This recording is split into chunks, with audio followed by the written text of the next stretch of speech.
الرحمن الرحیم۔ آج سورہ بسم اللہ الرحمن الرحیم، سورہ البقرہ کی آیت نمبر 54 کا ترجمہ تفسیر ہوگا یہاں سے۔ یہ والا نظر آ رہا ہے۔ وَإِذْ جب قول فرمایا موسیٰ علیہ السلام نے لقومی یا اپنی قوم سے، یا قومی اے میری قوم، انکم بے شک تم نے ظلم کیا انفسکم اپنی جانوں پر، باتخاذی بنا کر، کم العجلہ بچڑا بنا کر تم نے اپنی جانوں پر ظلم کیا۔ فتوبو ترجو لاؤ الا باری اپنے پیدا کرنے والے کی طرف، الا من طرف، باری اپنے پیدا کرنے والے کی طرف، رجوع لاؤ یعنی توبہ پیش کرو۔ تو جب حضرت اگلی آیت، اگلا جو ہے یہاں سے سٹارٹ ہوگا، فَقْتُلُوا تو قتل کرو، انفسکم پیج دوسرا کرنے کی وجہ سے تھوڑا رک گئی ہوں۔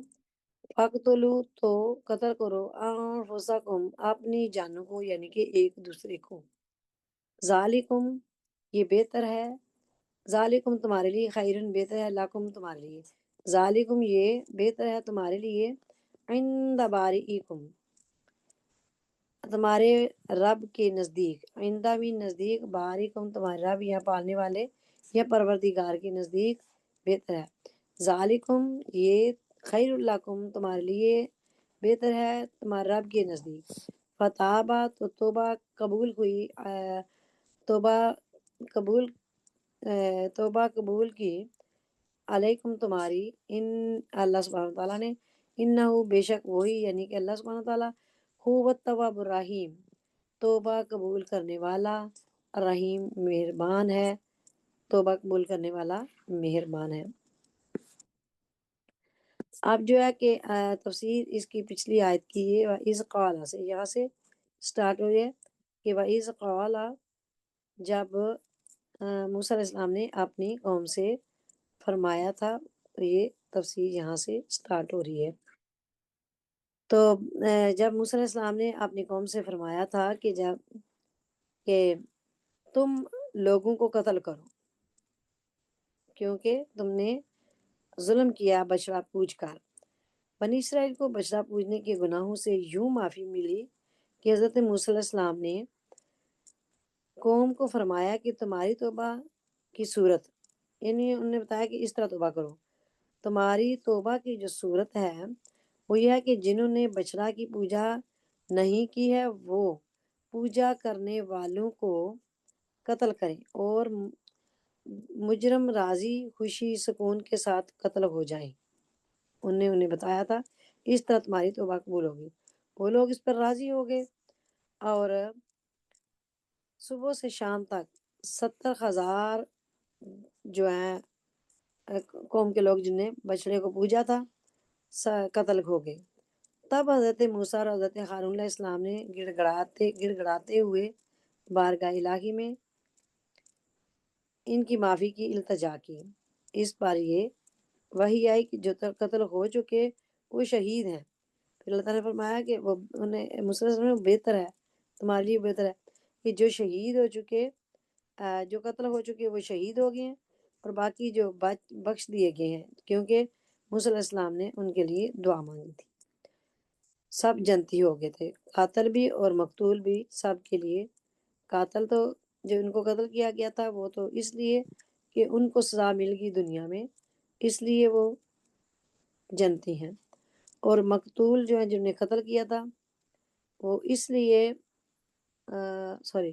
جنہوں نے قاتل جو ہیں جنہوں نے قتل کیا تھا وہ اس لیے بخشش ہو گئی کہ انہوں نے ان کے لیے حضرت موسیٰ علیہ السلام نے معافی جو مانگی تھی۔ اب یہ کہ مرتد کی سزا قتل کیوں ہے؟ مرتد وہ ہوتا ہے جو اسلام سے پھر جاتا ہے، جو اپنے دین سے پھر جاتا ہے وہ مرتد ہوتا ہے۔ اس مرتد کی سزا جو ہے وہ کیوں ہے؟ اس آیت سے پتہ چلتا ہے کہ شرک کرنے سے مسلمان مرتد ہو جاتا ہے۔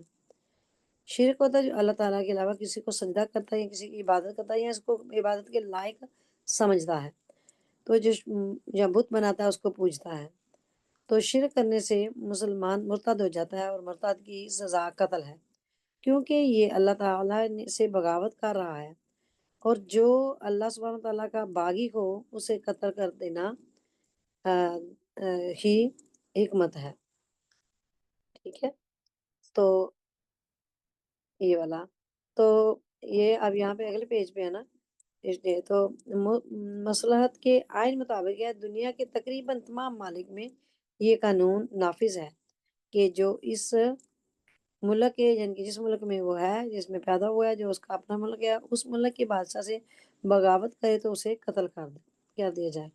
اس قانون کو انسانیت کے تمام علمدار اور تسلیم کرتے ہیں، اور اس کے خلاف کسی طرح کی کوئی آواز بلند نہیں ہوتی جو کسی اپنے بادشاہ سے بغاوت کرے۔